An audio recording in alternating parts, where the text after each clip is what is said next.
Super hit. इस अफसानचे के खालिक हैं मोहम्मद जफर हुसैन।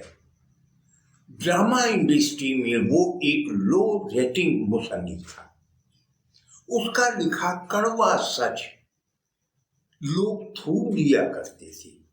फिर उसने एक वेब चैनल के लिए सीरीज लिखी।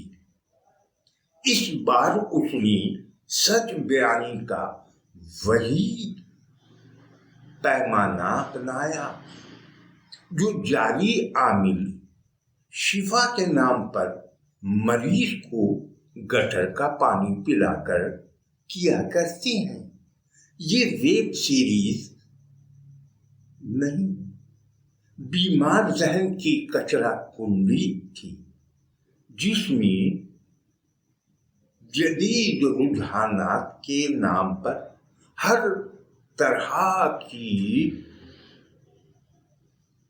तरह के फहश मुकालमे, बाजारी कल्चर और लच्चरपन यूं उछाली गई थी जैसे जहन की कोरी दीवार पर पान गुटके की पीक।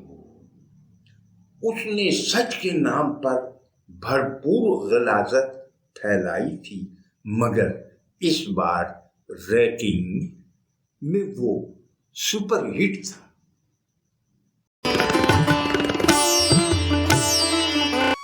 और अब हम सुनते हैं निगाहे हसीब का लिखा अफसानचा निशित।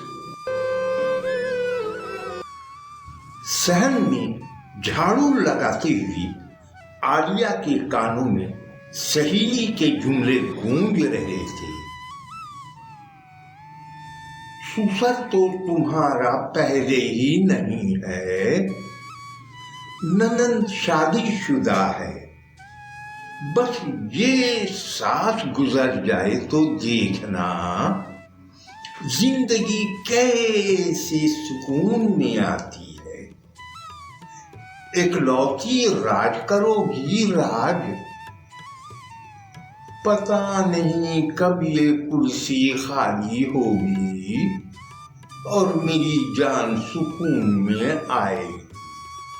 उसने सास की मखसूस निशिस्त पर नींद दराज देखकर सर्द आह भरी। चंद रोज बाद घर से जनाजा उठा, पर देखने वाली आंखें पूर्णम थीं और मखसूस निशिस्त पर विराजमान औरत को उसकी जवां साल बहू की अचानक मौत पर पुरसा दिया जा रहा था।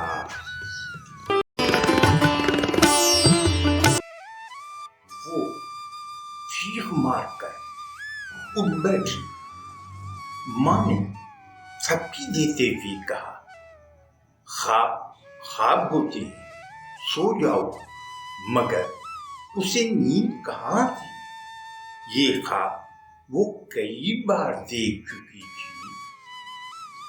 तब से देख रही थी जब से उसने एक लैंड क्रूजर वाली को उसके इशारा करने पर थप्पड़ मारा था।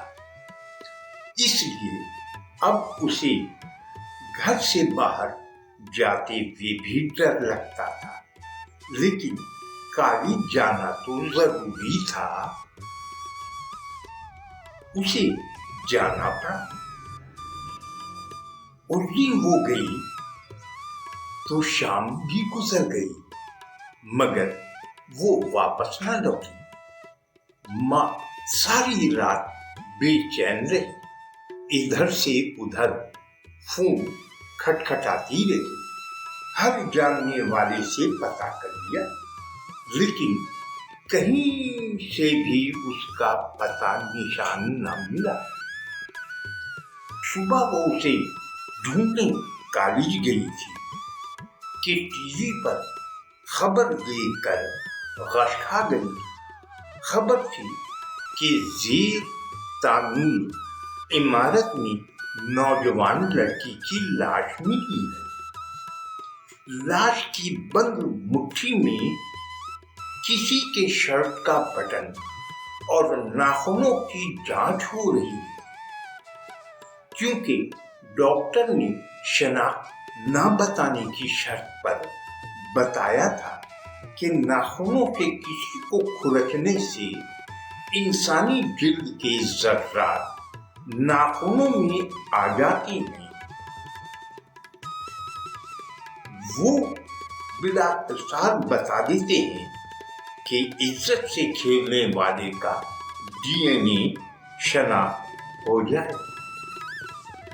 माँ रोटी पीटती सर्द खाने पहुंची, मगर इतनी देर में टीवी रिपोर्टर नई खबर सुना रही थी। इत्तलात के मुताबिक लड़की बड़े घरों के लड़कों को ब्लैकमेल करती थी। अब तक आपने अफसाने सुनी, अब एक मिनी कहानी सुनते हैं। उन्वान है 3 मंजर। इसे कलमबंद किया है शीना रहमान शेख रहमान ने। आइए सुनते हैं 3 मंजर। पहला मंजर। अम्मी, आप भी ना पुरानी रूह हैं, आखिर क्या रखा है इस मुल्क में? आज़र ने नफरत से होंठ भींच कर कहा, मेरी पूरी जिंदगी है इस मुल्क में। मेरे माँ बाप, मेरी मोहब्बत, तुम्हारा बाप और मेरी प्यारी बेटियां हैं। तुम जाओ, मैंने रोका नहीं है। माँ ने सपाट लहजे में जवाब दिया और आज़र मुंह बनाता हुआ जाने की तैयारी करने लगा। दूसरा मंजर। आज़र, सना कल एक आदमी को साथ लेकर आई थी कि ये मेरा बॉयफ्रेंड है। महर का सर झुका हुआ था। सना, ये मैं क्या सुन रहा हूं? आज़र ने बेटी को डांटा। डैडी, मैं अपनी जिंदगी की मालिक हूं। सना का जवाब सुनकर आज़र का सांस रुक सा गया। जानता था अब अगर कुछ और कहा तो वो पुलिस बुला देगी। यहाँ चाइल्ड लॉ सख्त है, बच्चे को कुछ कह नहीं सकती। उसने खामोशी से फैसला किया और वतन लौट आया। तीसरा मंजर। अरे बेटा आया है, 15 साल बाद वापस आया है।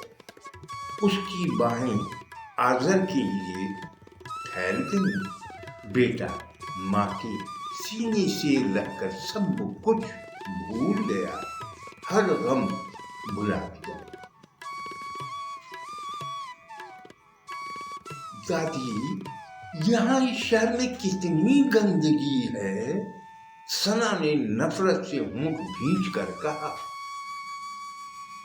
अगले ही लम्हे पूरी कुव्वत से आज़र का हाथ उसके गाल पर पड़ा।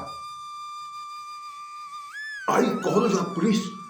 सना ने कहा था कि दादी का हाथ भी घूम गया। बाप से जबान लड़ाती है। माँ का तमाचा अलग। साथ ही महर ने कहा, हमारा माशरा भी इतना गंदा नहीं हुआ है कि हम इज्जत के लिए तुझे जिंदा भी गाड़ सकते हैं, समझी?